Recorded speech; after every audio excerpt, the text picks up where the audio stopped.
Tere tulemast kuulama järjekordset Võti tuleviku podcasti, kus meil on külas huvitavad inimesed ja me räägime huvitavatel teemadel.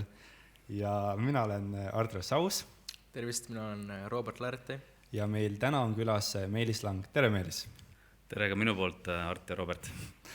Et alustuseks võid iseendast natuke rääkida, et kes sa oled ja millega sa tegeled üldse? Päris suur küsimus, et kui mul kunagi küsiti seda täiesti võõras inimene küsis, me olime kuskil üritusel, kus me olime seal mediteerinud paar päeva ja siis ma vastasin, et ma olen õpilane ja õpetaja.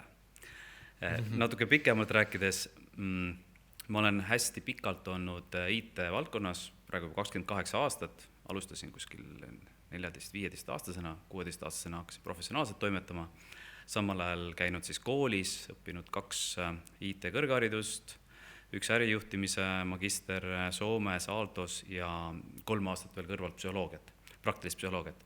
Et inimesed, äri ja tehnoloogia on see, mis mulle pakub põnevust ja õpilane, mis tähendab seda, et ma armastan asjadest aru saada, milleks tuleb õppida ja ma armastan seda õpitut lahti hekseldada, veel huvitavamalt kokku panna ja edasi anda, ehk et ma armastan ka tudengid, sest tudengid on minu jaoks nagu kuldkalakesed, kes on suud on lahti kogu aeg, et anna veel, et see on kõige tänuväärsem seltskond.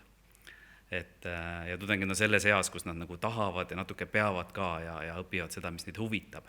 Et kui liiga noored lapsed on, siis nagu nad kiiresti väsivad ära ja kui on siin kõvad eksperdid, siis nad nagu poole pealt löövad käega, ütlevad, ise oskavad paremini.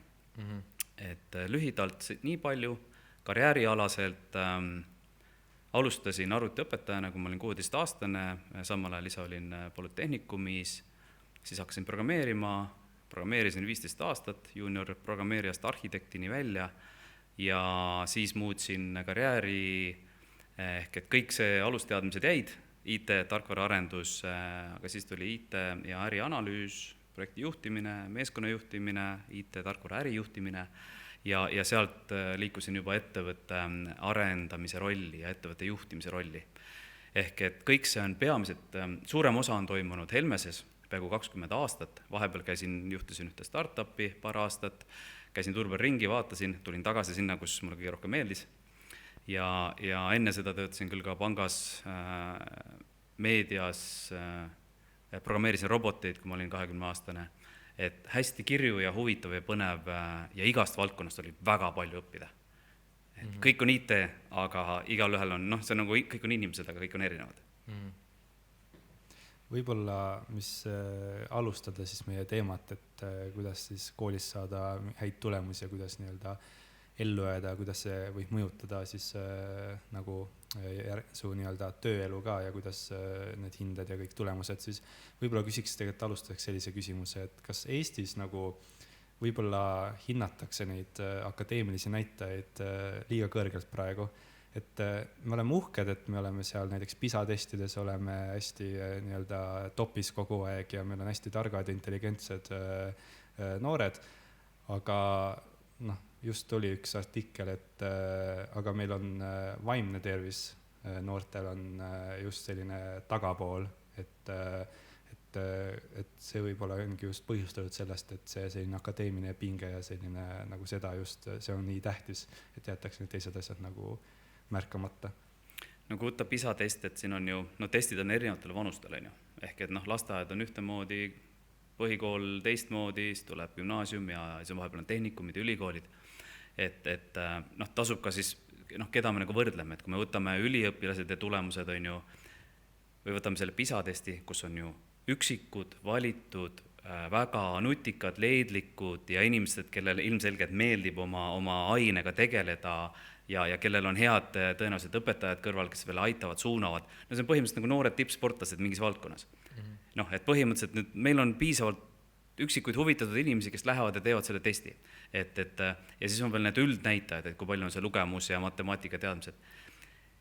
Ja see on oluline, kui me võrdleme nüüd näiteks Ameerika või kas või Soomega nüüd, siis mida seal julgustatakse USA-s, et see on kogu kultuur ja kogu ettevõtlus, kõik on teistmoodi. Euroopas, vähemalt Lääne-Põhja-Euroopas on see, et lähme tasa ja targu, ärme torma, ärme võta liiga palju riske, mis tähendab, et palju tuleb õppida ja teada enne, kui sa tegema hakkad. ja kui sa ühe korra ebaõnnestud, siis öeldakse, et sa oled see, kes hakkama ei saa. Kuidas Ameerikas on, sa õpid kõigepealt suhtlema, õpid oma õigust nõudma, oma arvamust avaldama, käid ja paugutad igal pool, mida julgem ja rind rohkem kummis on, seda kõvem tegelane oled. Vanemad ütlevad ka kodus, sa suudad kõike teha, on ju, kuni siis selle hetkeni, et tuleb välja, et ikkagi ei ole supermees või supernaine, imenaine tähendab, on ju, supermees ja Wonder Woman. Et ja USA-s hinnatakse ettevõtlikkust. Käi, tee, ebaõnnestu ja nii kaua, kuni sa õpid tegema. Käi, katseta, tee hästi palju vigu, hästi kiiresti õpi ja nii edasi ja siis muudkui ehitad, kuni lõpuks tuleb midagi välja. Ehk kujutage ette, et siis nende õppesüsteem viib siis sellesuguse tegutsemiseni. Euroopa või ütleme siin ka meie poole õppesüsteem viib teistmoodi, tasakaalukas, ära torma, ära kasva liiga kiiresti, teistmoodi tegutsemiseni. Kui me küsime, kumb nüüd siis parem on, siis mina olen hübriidlahendust usku. Ma ei arva, et ükski lahendus, üks lähenemine on hea või parim, sest inimestena me oleme erinevad. Ja ma ise toetan seda, et anda inimestele julgustust, aga samal ajal kui inimesed, kes on introvertsemad, nemad ajavad ruumi, et rääkida. Neil ei ole seda vajadust. Mina olen ekstreemne ekstrovert, ma nagu räägin ka siis, kui ei küsita. Aga üle poole maailmas olevad inimesed on introvertsemad ja sealt tuleb öelda, et Art, ole hea, mis sina arvad? Ja nüüd tuleb olla vait, kuni sa siis väljendad oma mõtteid. Ehk nüüd kõik need lahendused, teeme nii või teeme naa, ei arvesta inimestega. Me peaks pakkuma mõlemad. Kes soovivad väljendada, väljendage, kes vajavad aega ja ruumi, tekitada aega ja ruumi ja õppida sellest üksteist austama ja hindama. See on ka põhjus, miks ma ise töö juures ka meie juhtidele ja meeskondadele õpetan töövahendid, mida näiteks MIT ja Apple kasutavad töögruppides, mis arvestab mõlema osapoolega, nii ekstrovertsemate kui introvertsematega. Ja kui me jälle võtame mingi vahendi, kuidas Amazoni Bezos on see Amazoni koosolekute rutiin, mis tuleneb sellest, kuidas talle on mugav. Tema lähtus endast, tema on boss, ta ütles, et nii on minule efektiivne ja nii on mulle mugav ja nüüd me teeme kogu ettevõtte nii. See tagab väga hea efektiivsuse, samal ajal ega see ei arvesta inimeste heaoluga, aga Amazonile see on hea. Et natuke läks see teema nüüd kõrvale lappama, aga ei ole ühte õiget varianti.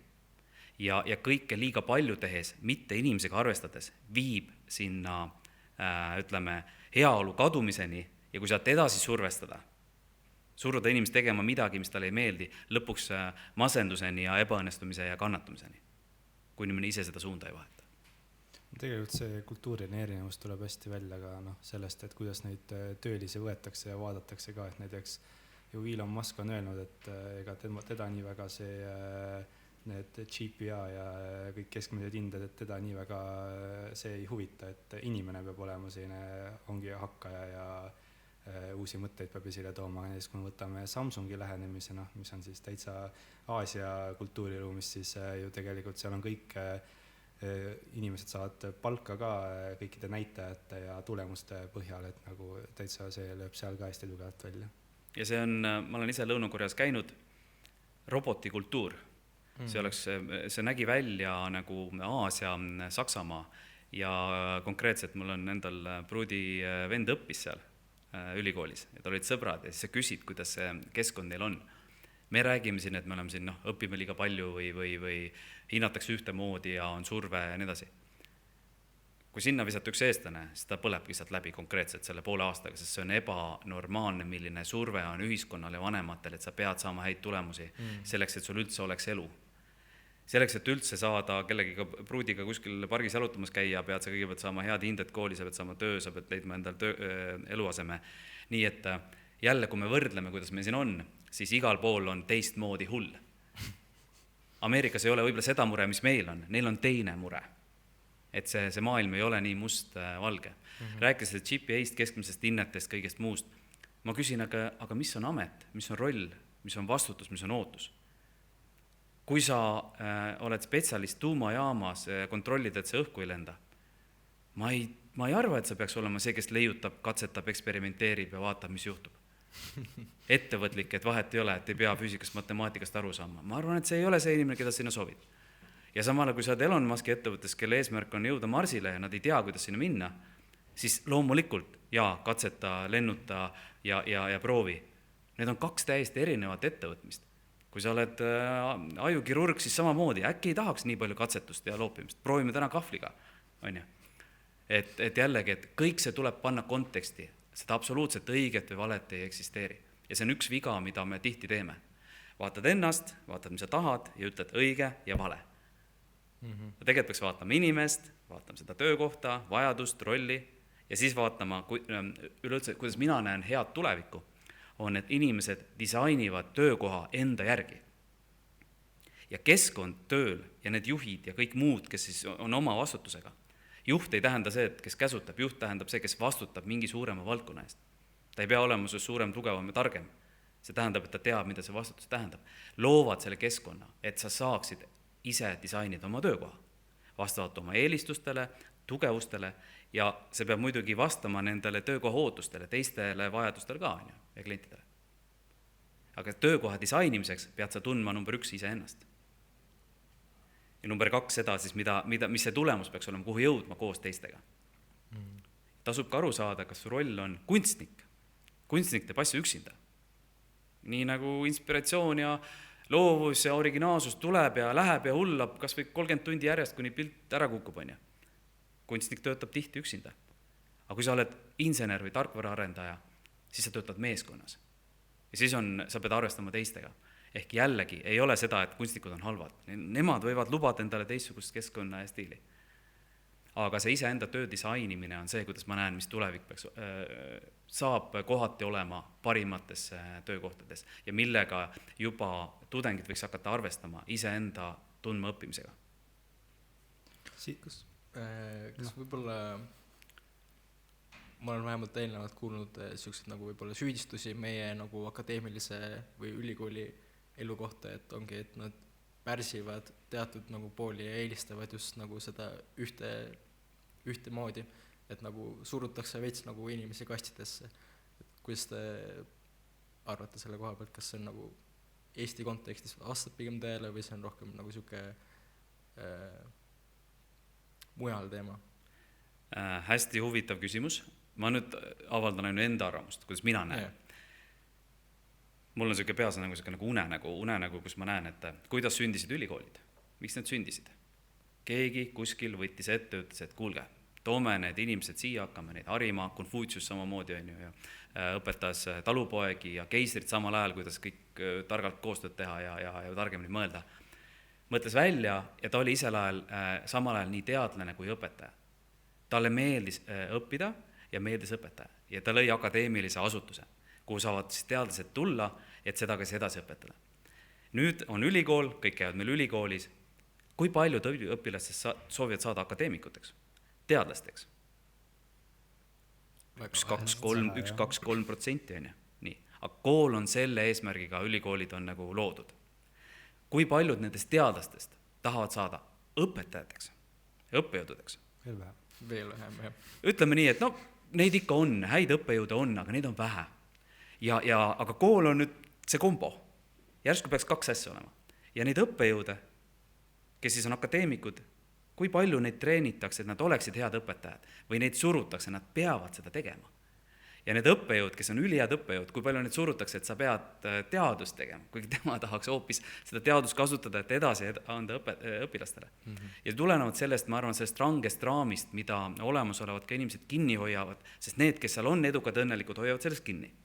Need, kes ei ole, kas kannatavad või lahkuvad. Ja ma arvan, et see on suur probleem ja küll see ühtustub ja nagu tasakaalustub, aga sinna läheb aega. Selle aja jooksul me kaotame muidugi ülihäid teadlasi, keda sunnitakse õpetama, ülihäid õppejõude, keda sunnitakse teadust tegema. Et see on, kuidas ma näen ja mis on nüüd hea, on, et tegelikult tekib konkurents. Maailmas on hulk väga tugevaid tegijaid, kes loovad alternatiivseid ülikoole. Just nimelt selleks, et näidata teistmoodi saab ka. Need ei ole ju päris akadeemilised asutused. Ja mis ma usun, on seesama konkurents mõjutab kõiki ka TalTechi ja muid asutusi võtma neid häid praktikaid, neid häid lähenemisi ja integreerima oma õppekavadega, õppejõud võtavad neid omaks. Nooremad õppejõud niikuinii on juba võib-olla paljud avatumad või vähemalt külalisõppejõud. Ja küll see sisse tuleb, siis tulebki hübriidlahendus, mis lõpuks siis toidab kõiki. Aga suured vanad asutused muutuvad aeglaselt. et seda me nagu teame ja kui teie ise oleksite ja mina oleks seal samamoodi see, kes on õnnelik ja rahul oma kohal, ma ka ei soovi muutust, on ju? ei, see on tegelikult jah, täitsa hea point, et kui nagu õppejõud, kui nii-öelda teadlast suunatakse, et ta peab kedagi õpetama, siis tegelikult ongi see ju, et mis õpilasena on kõige tähtsam minu arust, ongi see, et kui sa vaatad õppejõudu, siis ongi see, et ta nagu tahab ise õpetada. Et see on kõige tähtsam, et see, et ta suudab seda huvitavaks teha, tal on endal huvitav. Et kui ta teeb seda vastu tahtmist peaaegu ja võib-olla juba 20 aastat on täpselt sama juttu rääkinud, siis sul endal ka kaob see õpiimu ju ära ja sa võib-olla mõtled, et see on nii igav aine, et ma ei tahagi nagu eriti seda õppida, et tekib selline sein vastu. Korra võtame selle, vaatame selleks, et oleks aus, peaks korra üritama ennast asetada iga inimese, kes seal siis keskkonnas on, sussidesse. Paneme ennast õppejõu sussidesse, kes siis seal 20 aastat on olnud. Kui me teame ka õppejõudude tasusid näiteks Eestis. No ega siin sellega, ütleme, uut autot ei osta, on ju, ütleme siis nii. Ja kui palju tal on tuge, et treenida ennast heaks õppejõuks, et teha materjale ja õpetada ennast mõnusalt neid asju läbi viima? Vähe.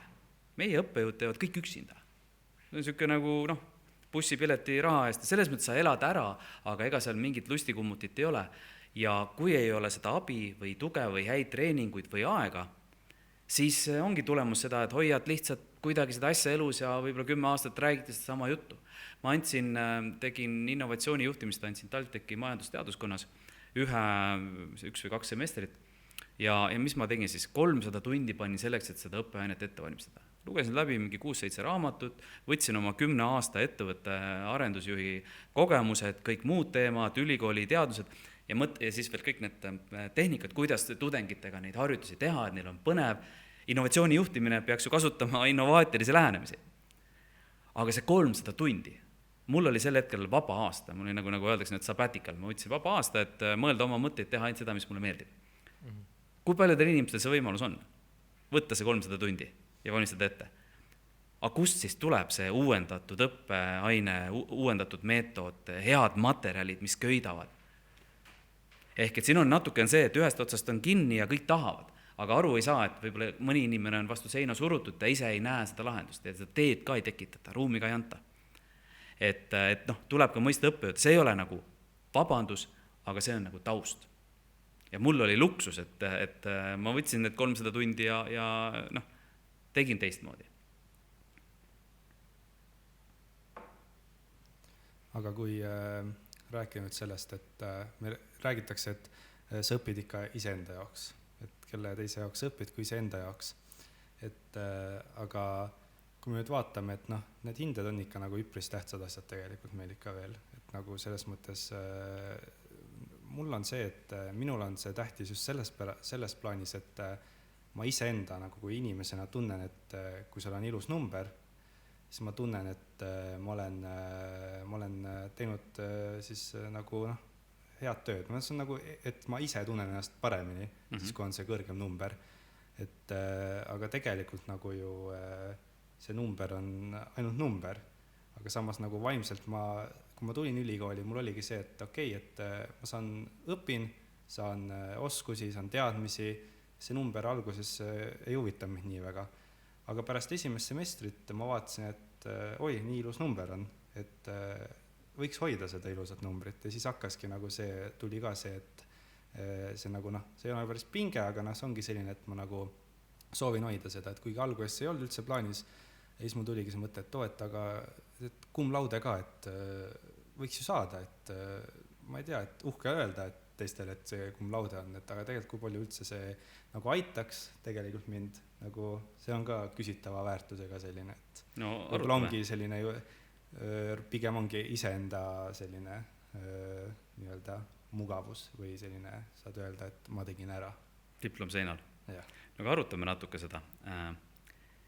Kui kellelgi on väga kõrge keskmine hinne, nüüd Helmeses me tegime 3 aastat järjest bootcampi aastaid tagasi ja küsimus, kuidas me inimesi valisime sinna?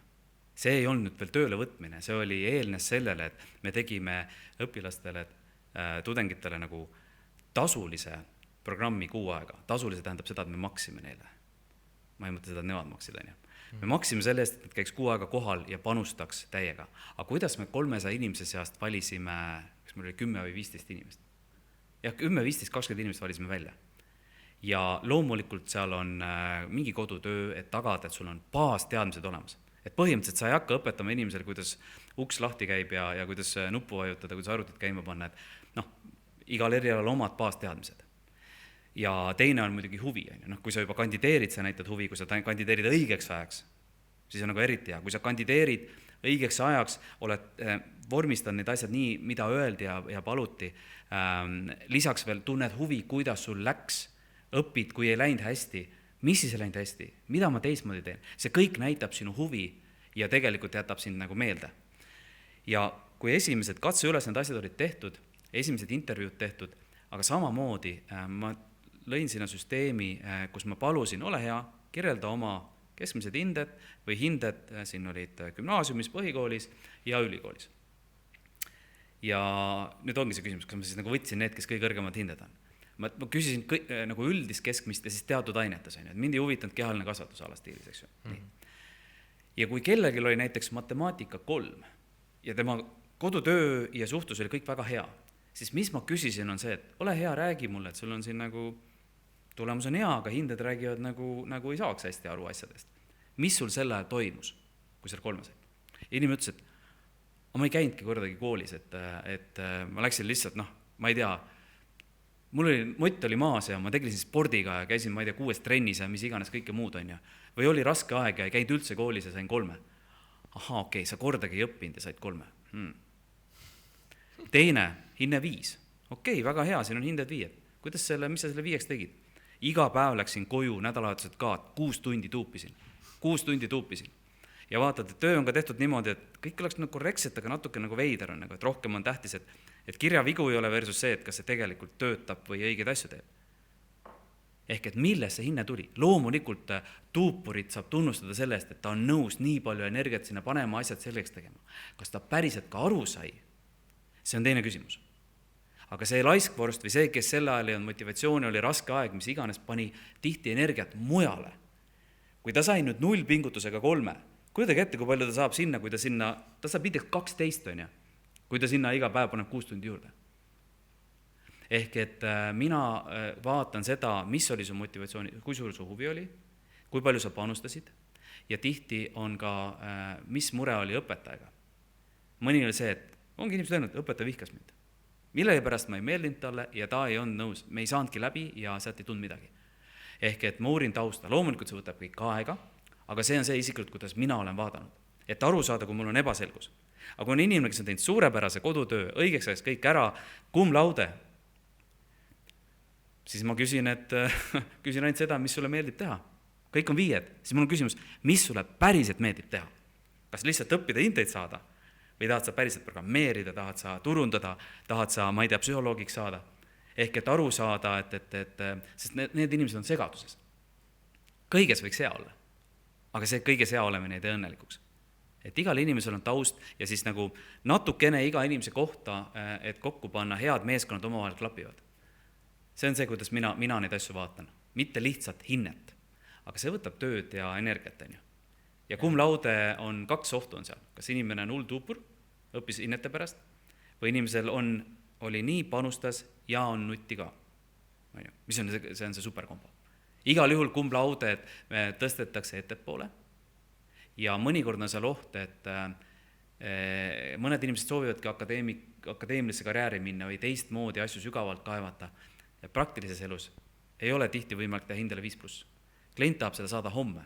Sul on 10 tundi ja 10 tunniga teed sa hindele vähemalt 4. 5+ jaoks on vaja 2 kuud. Sul on 1 päev. Ja inimesed, kes on harjunud saama ainult 5+, väga vabandan, ei ole võimalik selles keskkonnas töötada. Sa tuled 0 tulemuse. Sa läksid raamatut lugema, homseks pidi lahendus valmis olema.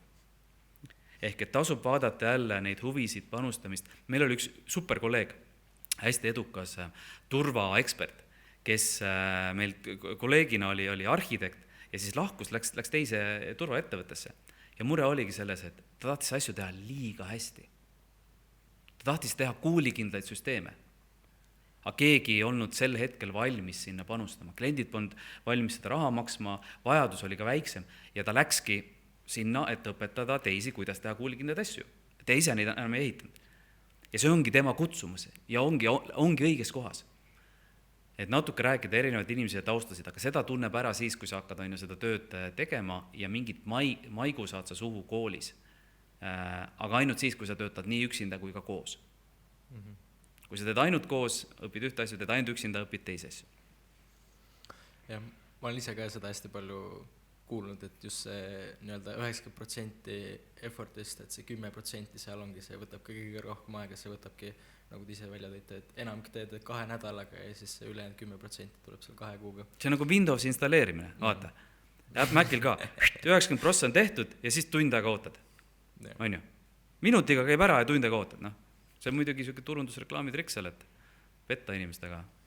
Mis te arvate, nagu mul oli praegu väga hea seda kuulda, see oli nagu hästi julgustav, eks ole, tekitas kohe hea tunde, aga nagu mul on võib-olla veits siuke ka tunne, et see on nagu siuke teie isiklik eripära või üleüldse nagu Helmese eripära, et kuidas te nagu võib-olla rohkem tööturgu üldistada, et mis te arvate, kuidas sellega on, kas see on nagu, see on ikkagi vägagi uudne lähenemine minu meelest, et mulle tundub praegu, et osad ettevõtted on ikkagi veel nagu sest paberis nii kinni nagu rohkem.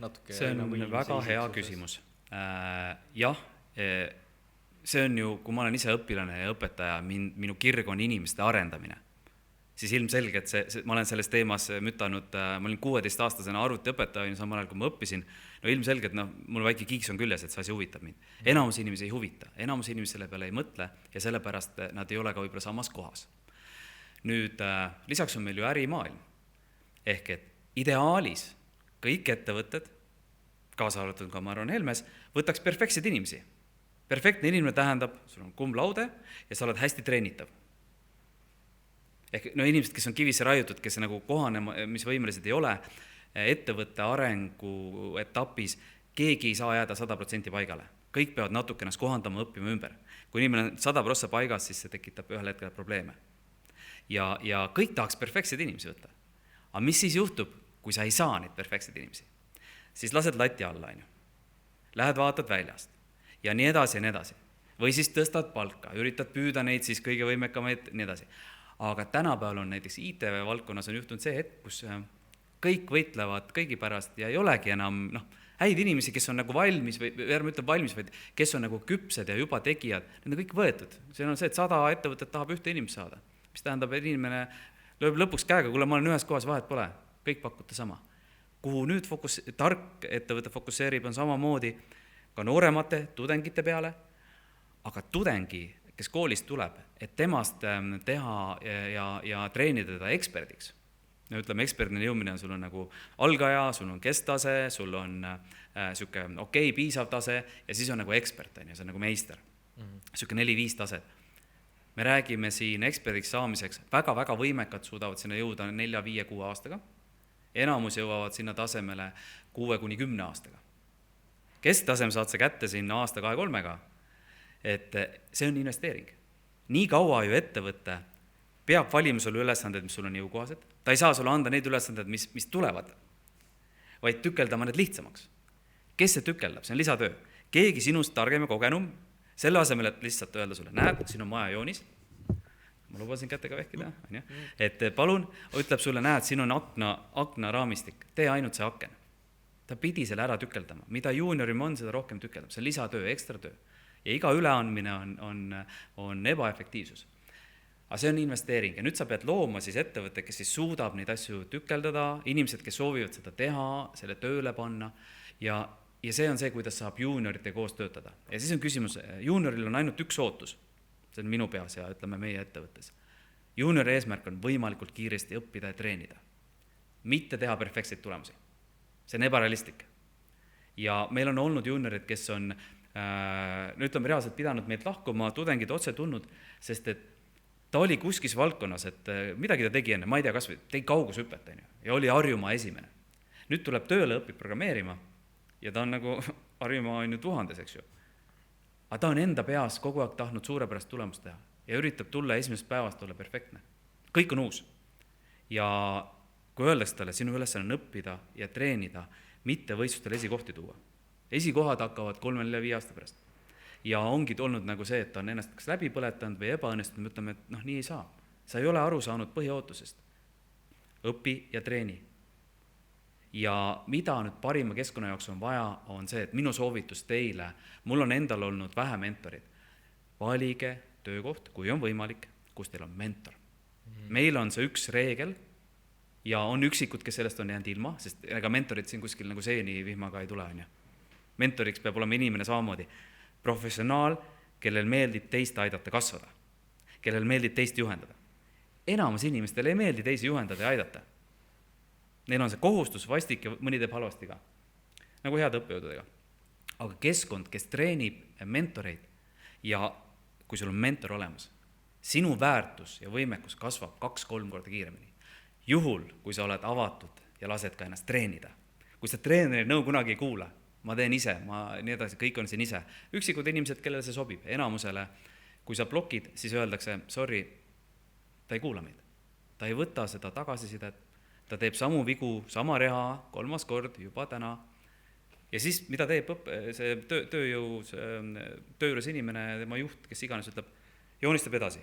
Täna tegi 3 viga, ütlesin, ei muutnud, homme 3 viga, aasta sees teeb siis 365 päeva korda 3 viga, 1000 viga, üle 1000 vea. Sorry, me ei saa sinuga jätkata. Ehk et rääkida läbi ootust ja päriselt kuulata, võtta seda nõu kuulda. Aga loomulikult see on keeruline, kui sa oled harjunud suurepäraselt sooritama. Aga see kõik on uus. Ehk siis keskkond, kus sul on mentorid ja keskkond, kus sulle antakse jõukohaseid tükke, ülesandeid. Ja jõukohane tähendab, kui te olete kuulnud, on flow ehk olla vooseisundis, kus sinu ressursid, võimekus ja ülesande keerukus on nagu parasjagu täpselt. See on nagu mäng, mis ei ole liiga raske ega liiga lihtne. Liiga lihtne on igav, liiga raske on see, et väsid ära. Ja keegi, kes sul valmistab neid tükke, aga sina ju iga päev kasvad, et ta peab neid tükke kohandama sulle. Ja see on see kogu aeg oma võimete piires, level 1, level 2, level 3, level 5, kuni oledki seal lõpuboss on ees. Et see on see keskkond, kus sa kõige kiiremini treenid ennast ja su väärtus kasvab. Aga see on ettevõtte jaoks lisatöö, lisainvesteering, keegi peab seda tegema. Ja kes on nõus sinna investeerima ja palju lihtsam on lihtsalt võtta need inimesed, kes kohe oskavad. Aga mis mulle meelde jäi nagu eelnevast jutust ka, kui me rääkisime sellest tiimitööst ja hea tiimi kokkupanemisest, et minust, kuidas see nagu koolis või ülikoolis väljendub, et loomulikult ma pikalt ei saanud aru, et miks me teeme üldse grupitöid. Et alati on, meil oli loeng, üks õppeaine, kus me puudutasime seda probleemi juba esimesel ülikooli aastal ja siis toodigi esile see freeriderite probleem ja see, et üks siis teeb kõike ja teised ei viitsi teha ja et siis ma hakkasingi mõtlema, et aga miks me neid grupitöid siis teeme. Nüüd ma olen aru saanud, et see ongi sellest, et tehagi, et sa saadki koostööd teha või nüüd harjutada, saad neid probleeme lahendada ja seda nii-öelda juhtimist, et keegi võtab siis need ohjad enda kätte ja saab seda poolt arendada ja üldse seda koordineerimist ja kõike. Aga seal tegelikult, mis on, kui sa mõtled nagu hindele ja mõtled nagu enda mugavusele, siis mis on hea, aga tegelikult nagu see outcome ei ole nii hea, on see, et kui õpilased saavad ise valida enda partnerid, et sa võid mõelda, et see on nii mugav, et ma võtan oma sõbrad, see on hästi läbi, meil on nii hea, mõnus, aga tegelikult nagu tulevikus, jah, et sa võib-olla, kui ongi tööintervjuu, siis need inimesed valivadki ikka sellise inimese, kelle nad tahavad ka koos töötada, aga ikkagi sa nagu nii väga ise valida ei saa päris, et kellega sa seal ühes tiimis oled ja et võib-olla see nagu võtab ära sellelt asjalt selle osakese. Küsin ka korra seda, et kui keegi on see grupitöö, minu nagu soovitus, aru saada, miks see formaat on loodud üldse, kunagi ammu ei olnud. Siis hakkas tekkima. Nüüd on teil kohustus, grupitööd, lõputööd, osad tehakse grupis. Miks see tehti siis? Mis probleemi see lahendab? Milleks see tudengid ette valmistab? Kui me tahame lihtsalt akadeemilist hinnet üksikuna, aga selle eesmärk on muu. õppida arvestama teistega, õppida oma ootusi, vajadusi, probleeme lahendama, aru saama, kus sa oled hea, kus keegi teine on parem, kuidas kokku hästi töötada, kuidas üksteise ideede otsa teha, kuidas tööd jagada, kui sulle tekib ülekoormus, teisel on alakoormus. Kõik need õppetükid, see on esimene harjutus. Ja nüüd, kui õppejõud, kuidas hindab seda, vaba freeriderid ja kõik muud hullud, kes teevad üksinda ära, sest et ei usalda teisi. Siin on teine probleem. Mul on hea sõber, kes on TalTechis, ma ei tea, kas TalTechis oli ka õppejõud, aga Norras õpetas ka ettevõtlust ja tema tegi seda sama formaati. Aga tal oli see lõpuni läbi mõeldud. Tudengid tegid oma grupid, tegid oma ülesanded ja siis, kui nad tulid rääkima oma, kuidas, mis see hinde said nad ühise. Tähendab, hindes all grupina said ühe, aga siis ta küsis iga ühe käest. Robert, ole hea, milline oli Hardi panus? Kuidas ta tegi, kui palju ja vaatab sügavalt sulle silma, ütle mulle nagu ausalt. Isegi kui sa oled viisakas, on ju, et sa ei valeta, on ju, aga oled siuke viisakas, et sealt, kus sai, sinna pani ikka ja katsus ikka kohal käia ja helistas aeg-ajalt. Et selles mõttes, et sealt saab välja lugeda. Ehk kui mingi formaat on välja mõeldud, seal peaks olema ette valmistatud, aga kuidas siis need petturid, kavalpead, mängurid, tüssajad, laisad, kuidas seda arvesse võtta? See on lisatööõppejõu poolt, aga siin on lahendused olemas. Ja kui keegi seda ei tee, see tähendab, et ta teeb poolikult lahendust. Üks asi, mis ma nende grupitööde juures olen ka väga tähele pannud, et tekib hästi palju ka just see väärtuskonflikt, just selles mõttes, millest me enne ka rääkisime, et on osad inimesed, kes tahavad seda perfektsionismi nagu tahavad seda kõige paremat tulemust ja nad panustavad kõige rohkem aega sinna ja siis on need inimesed, kes lihtsalt tahavad, et see oleks tehtud. Läbi saada. Jah, et see ei olegi, see grupitöö, esiteks see teema mind ei huvita nii palju ja mul ei ole nii palju aega sinna panustada, ma tahan muid asju teha ja siis ongi, et see nagu lahkheli nende kahe gruppide vahel on nagu, võib väga suuri konflikte tekitada ja see, millest me ka nagu rääkisime, et nagu reaalsus ongi, ma arvan ka tegelikult üpriski sarnane, et ka töömaailmas sa ei saa valida endale neid inimesi, kellega sa teed koostööd ja nagu jah, just see väärtuskonflikt võib töö juures ka samat moodi ju tekkida. See on hea teema. Nüüd väärtus. Kõigil on väärtused. Kõik hoolivad milleski. Küsimus on millest. See teine inimene võib-olla hoolis sellest, et tal oleks nagu trennis head tulemused. Ta ei ole ju hoolimatu, lihtsalt energiat on meil piisavalt palju ja tähelepanu ja fookust. Kuhu me selle paneme? Võib-olla ühel oli eesmärk Netflixis binge-watchida see Blacklist lõpuni ära. See oli see, kui ta pani 100% energiat. Kui see läbi sai, võib-olla paneb mujale. Aga siin on ka küsimus, et kes sind vaata see julgus, ausus õppejõudude poolt öelda, et kuulge, et rääkida enne, kui te tiimid kokku panete. Teil on freeriderid, teil on need, teil on hullud ja öelda igal ühele selles olukorras, näete, siin on tüüplahendused, ise otsustate. Kas te räägite läbi, kas see hull siis tõmbab kuskilt maalt maha või hullul on võimalik üksinda teha, ongi. Miks mitte? Keegi kedagi ei usalda, see on ka tema elu õppetükk, kui ta läheb tööle ja arvab, et samamoodi jätkab ja nii saab, siis elu õpetab. Kui ta nii palju küpsab aru, et kurat vist nagu, päris nii ei saa, ta läheb sinna gruppi ja kannatab ja saab siis 5+ asemel. Et need kõigil on väärtused, kõigil hoolivad milleski, aga need on erinevad asjad.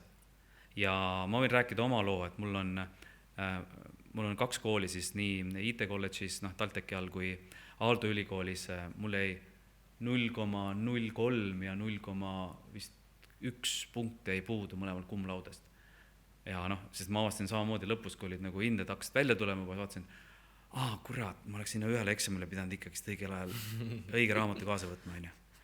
Sest ma täiskohaga olen kõikide 3 kooli kõrval töötanud. Ja siis ongi see, et mul ei ole hinded on olulised, need on, ma räägin, peaaegu kumlaude on ju, alati kohale jõudnud käia ja tulemus see, et ma lihtsalt tegelesin millegi muuga, mis ka huvitas ja seda ei tohi ju pahaks panna, selles mõttes, et aga kui see olukord tekib, siis küsidagi, kuule, et siis äkki teete oma grupi. Ei pea ju kannatama, see ei pea olema kannatus. Robert. See on väga realistlik olukord, ma ütleks, et minu enda näite puhul ma tegelengi rohkem tudengiaktivismiga kui selle ülikooli hinetega. Art siin vaikselt. Ma olen selline poole peal. Poole peal, jah. Ja siis on ka sellised, kes on täis täiskohaga õpilased täiskohaga ikkagi, kes õpilased, meil ikkagi jah, tahavad seda 5.0 hoida. Et noh, ma lõppkokkuvõtteks ütleks ka, et siin ei ole nagu seda õiget või valet varianti, et ongi sihuke hall ala kõigest. Ma ei julgeks nagu lisada väärtust siia, et kumb on parem, kumb on halvem, aga mul on üks mõttesoovitus siin. Kui lähete sinna ja keegi vaatabki hindeid või üldiselt enamus töökohad ei küsi ja ei vaata liiga palju hindeid. Kumb laude on hea välja tuua ja kui sul on kõva keskmine, aga ega enamus nagu, paljud ei vaata, need on mingid spetskohad. Selle asemel, et näidata, et kuule, mul oli 3,6, või 3, või 2, mis iganes. Kui sa õpingutesse ei panustanud, siis küsimus, ise ütle välja, aga millesse sa panustasid siis? Ma tegelesin aktivismi, ma korraldasin need üritused, need läksid nii hästi, tõid nii palju inimesi, said selliseid tulemusi. Ma tegelesin tippspordiga kogu selle aja, saavutasime need tulemused. Selle asemel öelda, et siin ei läinud hästi. Ja kui sa ütled, sa vaatasid Netflix kogu ülejäänud aja, no see ongi nii. Aga ütle, kuhu sa siis panustasid ja kui sa ei panustanud kuskile ja ei võtnud midagi tõsiselt, ja sul ei olnud motivatsioonikriisi ka, vaid lihtsalt laisk, no siis sa ei peakski kuskile heasse kohta tööle saama, ongi ju aus, Noh, kõik ju klapib. Või ütled kas või, et käisid peol, pidutsesid ööd ja päevad läbi ja palun väga, see on ka okei, see nõuab ka väga kõvat vormi. On ju, ega see kõik ei saa hakkama sellega.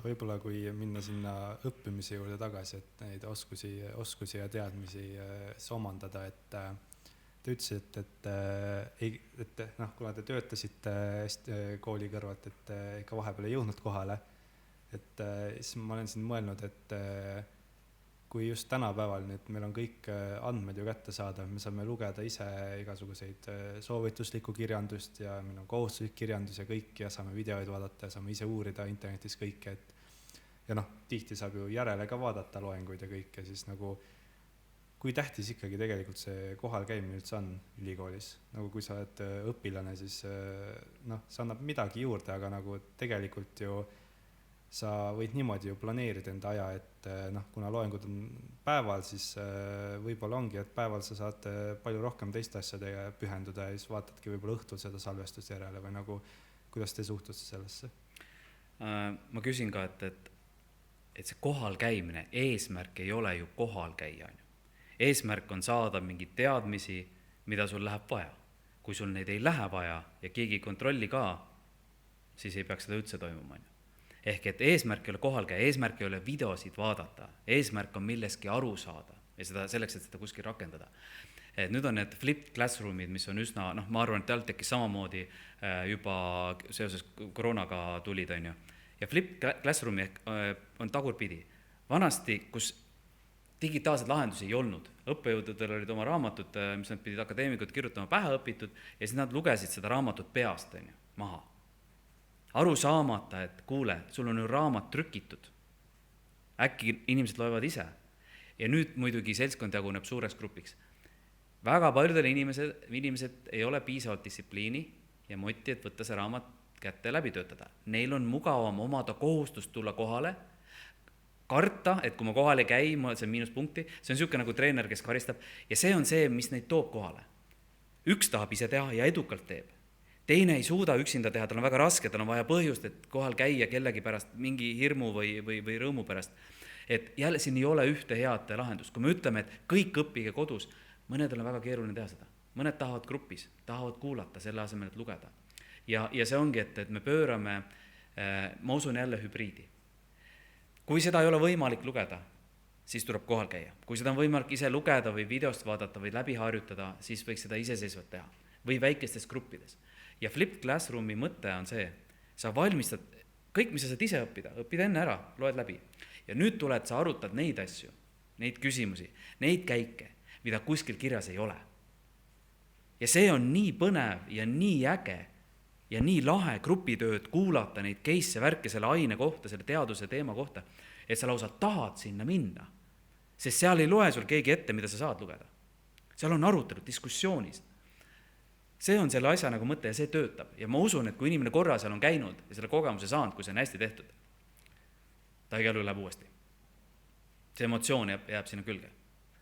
Et pigem on need vana aja harjumused, kui ei olnud digitaalset ühiskonda ja õppejõud, kes seda on mitukümmend aastat teinud ja nemad peavad ümber õppida, aga nad on ju kohati jõupositsioonis, on ju. Ma tahan loengut teha. Ja sellest tulenevalt see ei muutu.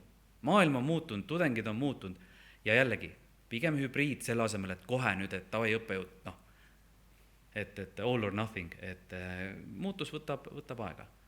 Ja jah, see kohal käimine, ma armastasin õppejõude, kes olid toetavad ja nõudlikud. See on ka hea juhtimise praktika. Sa oled toetav, sa aitad, sa toetad, sa oled mõistlik, aga sa oled ka hästi nõudlik. Ja mul oli inglise keele õpetaja IT kolledžis Kärt suurepärane. Mul on inglise keele alati 5 olnud, kergelt tulnud ja ma ütlesin ka, et kuulge, et noh, ma olen seda inglise keelt õppinud ja see on mu töökeel viimased nagu 8 aastat, et noh, ma arvan, et ma saan hakkama, et pange mulle mingi 4 ära ja ma ei pea siin käima. Tegin sihukese ettepaneku. Ja see õppejõud ütles, et ei Meelis, ma ei pane sulle 4, ma võin sulle 2 panna, kui sa kohal ei taha käia. 2 ma ei taha saada, see on natuke paha. Ma tean, et ma olen 5 väärt, ma olen 4 nõus, kui kohale käi. Ja ütles, et jaa, et sa käid iga kord kohale. Ja siis on ju, noh, saad sa oma välja teenitud hinde. Ja mul oligi valida, kas 2 või 5. See oli siis see üks aine, kus ma alati käisin kohal ja saingi 5. Et noh, mulle meeldis.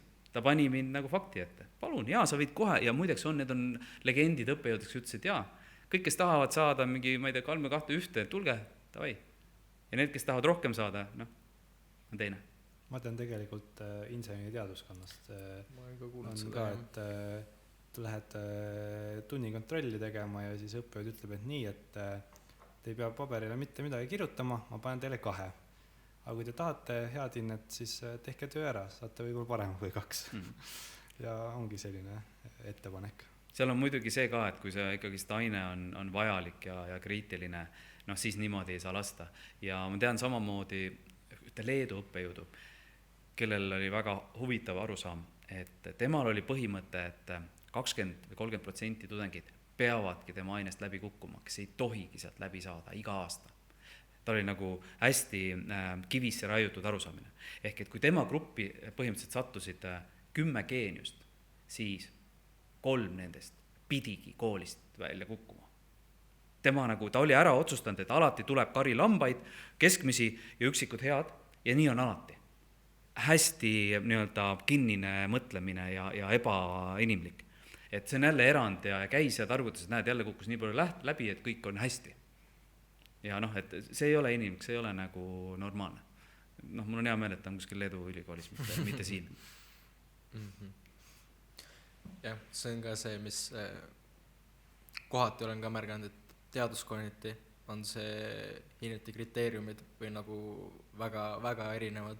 Et ongi, kui sul on nagu siuke, ma ei tea, toon näiteks mingi inseneri aine või IT, mingi väga, väga raske aine, siis see juba, et sa selle aine läbi teed, sellega hakkama saad seal 2 või 3, see on juba nagu väga hea tulemus tegelikult versus see mingi teised teaduskonnad, meie majandusteaduskond näiteks, et nagu noh, kui saad 2-3, see on tegelikult midagi läks halvasti ühesõnaga. Oled sa nõus ka selle mõne aine, nagu mis sinu arvates arvad, et sinna alla võiks liigituda, et noh, mul on 2 IT-inseneri haridust, on ju. Mul on huvitav lihtsalt kuulda, et mis ained võiksid sinna, see on nagu spekuleerimine, on ju, aga lihtsalt. Ma paraku... Mõni programmeerimise aine või mõni...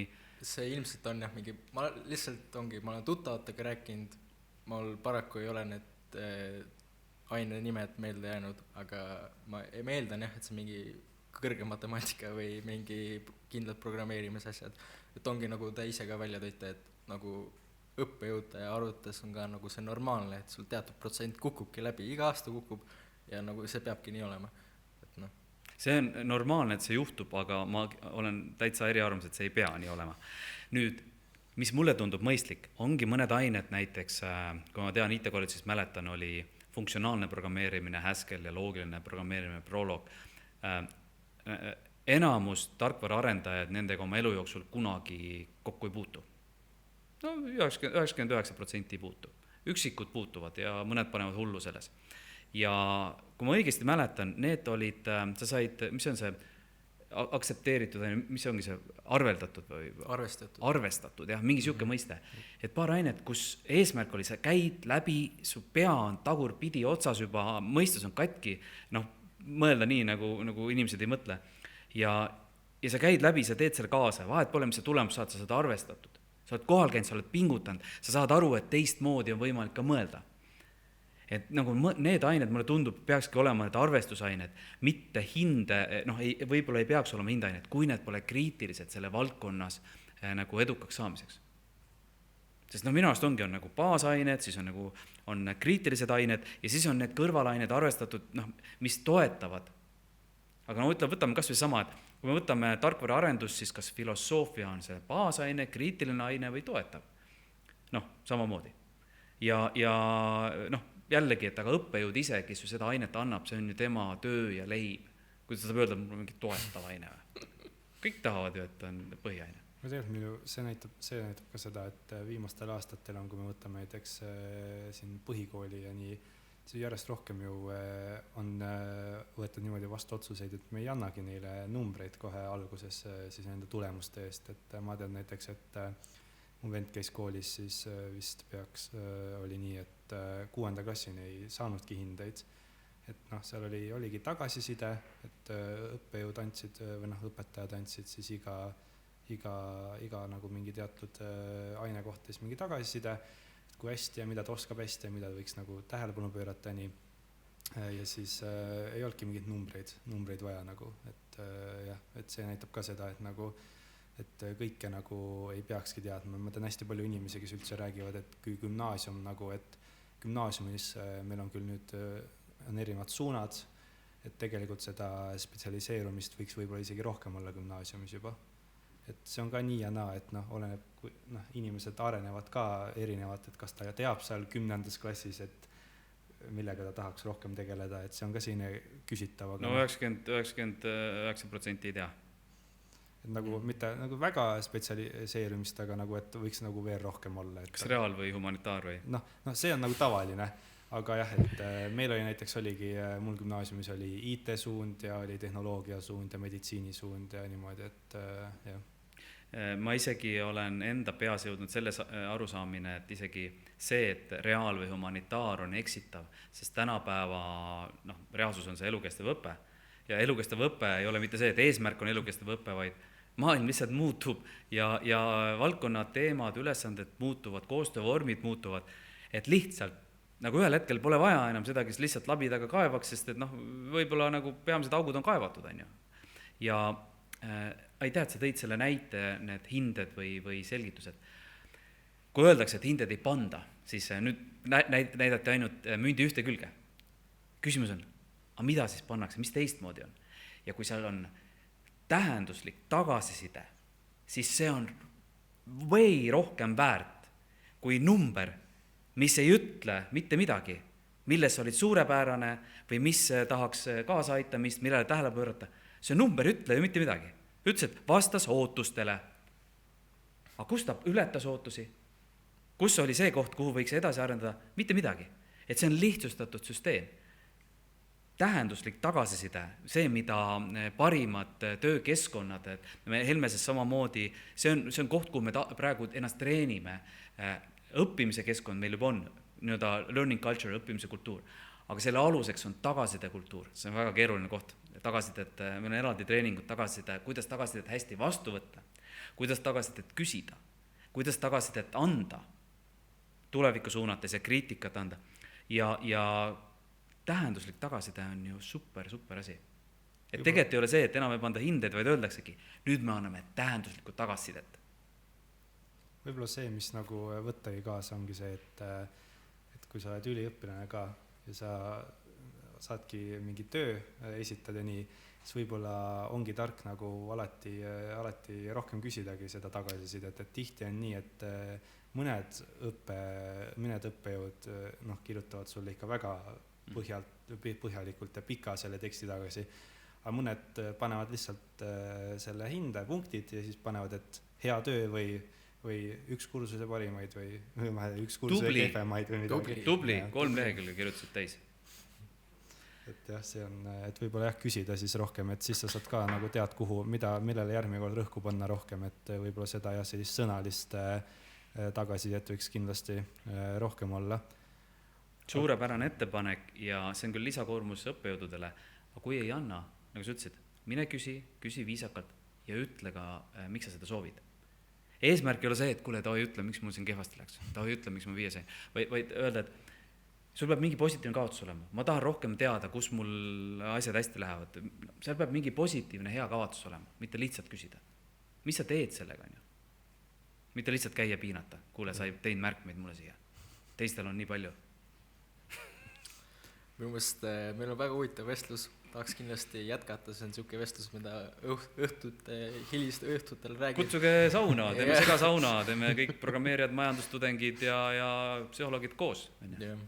Aga jah, paraku meie eetriaeg on piiratud, et väga, väga meeldiv vestlus oli minu meelest. Väga tänan. Aitäh, et kutsusite. Loomulikult tänud sulle, et sa tulid, leidsid aega tulla, tänud kuulajatele, tänud Robertile, et sa olid mu kõrval siin. Ja jah, et kui ma ei tea, tahad midagi veel lõppu öelda, mingit lõpusõna, midagi tarka, mingit nippi või mingit, mis kuulajatele lõpp jääb ju kõige paremini meelde, et no minu üks suuremaid tarkused siin, võib-olla see minu ise omapära ka, aga mida mina hindan inimesed kõige rohkem on see, et ei tehta asjade pärast ja tegemise pärast, vaid saadaks aru, et kuskil on mingi probleem või väljakutse või kas või mingi kutsumus ja mis probleemi sa lahendad. Ja selle asemel lihtsalt mõelda, et kasutame labidat või kasutame siin mingit programmeerimiskeelt, et mis probleemi sa lahendad ja mis tööriist seda lahendab, et mitte pimesi kütta, õpin seda, õpin teist, õpin kolmat, aru saada selle asja päris sisust, päris eesmärgiks. Ja see on see, mida ma arvan, et enamus õppejõudega hindavad, selle sügavast mõistmisest, sest et lugeda saad sa lõpmatut, pähe tuupida saad sa lõpmatut, niikuinii läheb meelest ära, aga päriselt aru saada, miks see asi on üldse tehtud. Nii palju asju elus ei ole üldse, neid ei olegi vaja teha. Me tuimalt siin nii kiire on, pisi, et palju lollust võib ära jätta. Jah, väga targad sõnad ja sellega saame lõpetada ja jah, väga enam ei olegi rohkem midagi öelda. Aitäh teile! Aitäh kõigile!